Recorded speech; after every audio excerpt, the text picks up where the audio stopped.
चंदनखोलाठू पाटिकोटा रास्ता निर्माण सकाशे ग्रामवासी अवरोध कले मुख्य रास्ता। गजपति जिला गोसाणी ब्लॉक अंतर्गत उपलोड़ा पंचायतर पाटिकोटा ठारू चंदनखोला रास्ता निर्माण सकाशे बहु दिन दाबी होई आसुला। बारंबार दाबी करने सत्वे उक्त रास्ता निर्माण करने दायित्व थिबा विभाग चुप होई बसिथिला। ग्रामवासी माने जिला प्रशासन ब्लॉक प्रशासन अवगत कराइबा परे मध्य रास्ता निर्माण होई पारला नहीं। प्राय आधा किलोमीटर रास्ता शोचनीय होई पड़ी रही। छात्र छात्री माने विद्यालय जीवा आसबार बहु असुविधार सम्मुखीन होउछंती।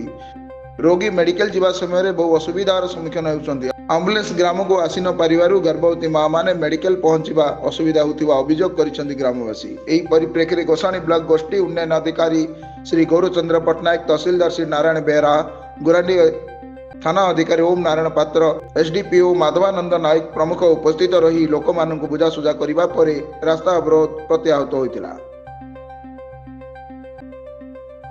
रास्ता गाँव को जावाई रास्ता टी खराब अच्छे, गाड़ी मोटर भी जापारनी।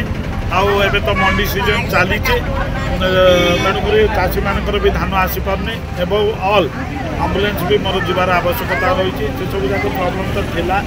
गाँव लोक मैंने दाबी उपस्थापन कर गोटे तारिका रास्ता रोक करते से बुझासुझा करागला। आसंता सप्ताह भितर आम कमिटी गठन कर तहसीलदार साहेब मु आम डीएसपी एंड आईआईसी गाँ लोक दुईटा उभय गाँव लोक मानक नहीं आम गोटे कमिटी करूँ एवं आम जगह चिन्हट करूँ कौन निष्कर्ष बाहर की देखू। किंतु कौन मत से रास्तार आवश्यक अच्छी आम रास्ता तैयारी करवा काम त्वरान्वित कर।